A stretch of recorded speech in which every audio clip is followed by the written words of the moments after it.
नमस्कार दोस्तों, स्वागत है आप सभी का हमारे इस न्यू वीडियो में, न्यू ऑडियो बुक में। आज की वीडियो में मैं बात करूंगा पर्व त्योहार संबंधी टॉपिक जो है, यानी फेस्टिवल रिलेटेड टॉपिक क्रिसमस के बारे में बात करेंगे। इसके प्रारंभ की, जन्म कथा की, महत्ता की। तो चलिए शुरू से शुरुआत करते हैं।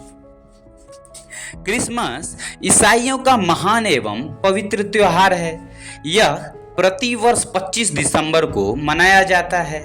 यह वह स्वर्ण दिवस है जब महाप्रभु ईसा इस धराधाम पर अवतरित हुए थे। न मालूम कितनी शताब्दियों से यहूदी एक ऐसे मसीहा, एक ऐसे आदर्श राजा के लिए प्रार्थना कर रहे थे जो उन्हें स्वतंत्रता का वरदान देता तथा संपूर्ण मानव जाति पर अपनी न्यायप्रियता एवं अच्छाई के कारण शासन करता। ईश्वर ने उनकी आकांक्षा पूरी की। उन्होंने न केवल उन्हें पूर्ण आदर्श राजा दिया, बल्कि अपना बेटा ही दिया। ऐसा बेटा जिसे देश की उस समय के संकुचित यहूदी समाज की सीमाएं बांध नहीं पाई, जिसका राज्य मनुष्य के हृदय और आत्मा पर हुआ। ईसा के मानव शरीर में जन्म ग्रहण का लक्ष्य मानव को ईश्वर से पूर्ण युक्त करना था। पाप ने मनुष्य को ईश्वर से अलग कर दिया है।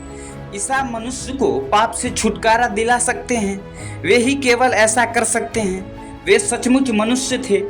हम लोगों के से हाड़ मांस के बने मनुष्य थे, इसलिए वे पाप लिप्त मनुष्य को सुधारने में समर्थ थे। वे सचमुच ईश्वर के पुत्र थे, इसीलिए वे मनुष्य से ईश्वर के ही मैत्री पूर्ववत करा सकते थे। विश्वास का यही आनंदप्रद रहस्य है जिसके कारण ईसाई 25 दिसंबर को क्रिसमस का त्योहार मनाते हैं। महाप्रभु ईसा की जन्म कथा से कौन परिचित नहीं है? यह इतनी सुज्ञात है कि इसे दोहराने की आवश्यकता नहीं। फिर भी इसका सौंदर्य यह है कि यह प्रेरणा का अनंत स्रोत है। रोम के बादशाह के दंड के कारण यूसुफ को अपनी पत्नी मरियम के साथ बेथेलम, अपने पुरखों के घर जाना पड़ा। उन लोगों ने पांव पयादे लगभग 90 मील की लंबी यात्रा की। बेथेलम की सभी सराएं खचाखच भरी थी। जब उन लोगों को वहां जगह न मिली, तब उन्होंने एक पहाड़ी गुफा में शरण ली। मरियम ने वहां अपने ईश्वरीय पुत्र ईसा को जन्म दिया। कुछ गरेड़ियों के पास, जो पहाड़ी पर भेड़ चरा रहे थे, एक देवदूत आया और उन लोगों से बोला, दाऊद के इस नगर में एक मुक्तिदाता का जन्म हुआ है। ये मुक्तिदाता स्वयं भगवान ईसा हैं।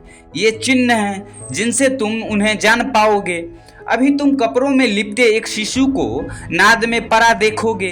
फिर देवदूतों का एक समूह आया जो ईश्वर की कीर्ति तथा मानव शांति और सद्भावना के गीत गा रहा था। गरेड़ियों ने उनके कथन का अनुगमन किया और वे ही प्रथम विशेष सुविधा प्राप्त पुण्यात्मा थे जिन्होंने मानव आकृति में ईश्वर पुत्र को देखा। घुटने टेक कर उन्होंने ईसा की स्तुति की। उनके पास उपहार देने को कुछ भी न था।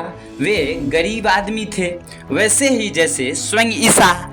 महाप्रभु ईसा के जीवन का सबसे महान संदेश है कि मनुष्य सत्ता या संपत्ति से महान नहीं होता, बल्कि आत्मिक स्वच्छता और ईश्वरीय निकटता से महान होता है। इस संदेश को हृदयंगम करते हुए युगों से लाखों लाख ईसाइयों ने लौकिक संपत्ति का परित्याग इसलिए किया है कि वे इस शिशु ईसा की तरह निर्धन और निरीह रह सकें। एक बड़े प्रमुख ईसाई संत फ्रांसिस अपनी दीनता के लिए विख्यात हैं। उन्होंने अपना सारा स्वत्व और संपदा त्याग दी, क्योंकि दीन बनकर वे ईसा का अनुसरण कर सके।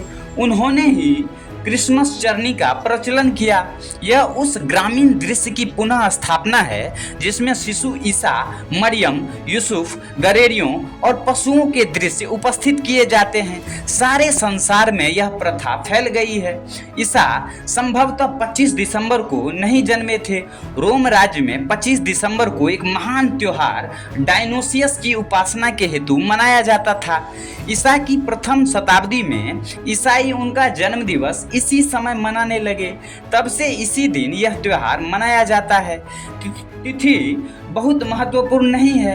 महत्वपूर्ण तो वह रहस्य और गूढ़ार्थ है जिसका स्मरण इस दिन ईसाई करते हैं। महाप्रभु ईसा का जीवन त्याग तपस्या का जीवन था। वे प्रेम और घृणा को मन की संतान मानते थे। मानव को नैसर्गिक गुणों के विकास में प्रयत्नशील रहना चाहिए। केवल धर्म स्थान में जाने आने और माला फेरने से धर्म का सृजन नहीं होगा। उनके उपदेश इतने अच्छे हैं कि उन पर आचरण करने से काया पलट हो जाए। उनके पर्वतीय उपदेशों का सार है, स्वर्ग का राज्य दीन दुखियों का है, नम्र व्यक्ति ही धन्य है। इस सारी पृथ्वी के वे ही अधिकारी हैं। शुद्ध हृदय वाले ही ईश्वर को पा सकते हैं। धर्म और न्याय के निमित्त कष्ट सहने वाले लोगों के लिए स्वर्ग की निधियां सुरक्षित हैं। प्रभु ईसा का उपदेश सुसमाचार कहलाता है। आत्मत्याग से मनुष्यों का हृदय परिवर्तित कर देने वाली साधना उनकी सबसे बड़ी देन है। दीन दुखियों की सेवा भगवान की सेवा है। विश्व में निराशा का जीवन बुझा हुआ चिराग है। उसे आशा की ज्योति से जगमग करना चाहिए। गिरे हुए लोग भी मन की पवित्रता से ऊंचे उठ सकते हैं।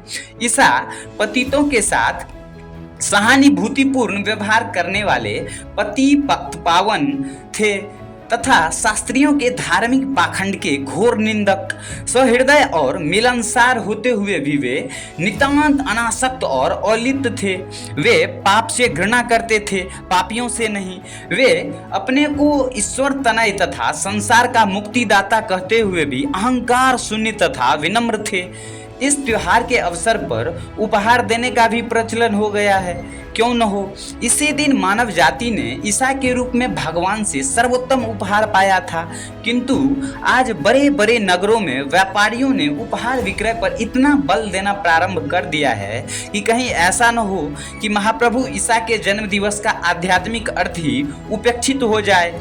अतः आवश्यकता इस बात की है कि क्रिसमस के दिन हम केवल मोद न मनाएं, केवल झांडियों से घर बाजार न सजाएं, केवल रंग बिरंगे शुभकामना पत्र ही न भेजें, केवल कीमती उपहार ही न दें, बल्कि महाप्रभु ईसा के जन्म का दिव्य रहस्य समझकर अपना आत्मिक विकास भी करें।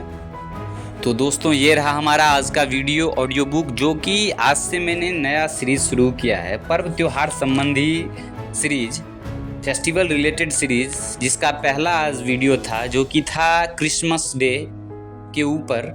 तो आप लोगों को ये वीडियो अच्छा लगा हो तो अधिक से अधिक लाइक करें, शेयर करें, सब्सक्राइब करें, ताकि और भी आगे हम इस तरह के कंटेंट वापस ला सकें। तो फिलहाल आज की वीडियो में इतना ही। मिलेंगे आप सबों से कल किसी न्यू टॉपिक के साथ, न्यू ऑडियो बुक के साथ। तब तक के लिए थैंक्स फॉर वॉचिंग।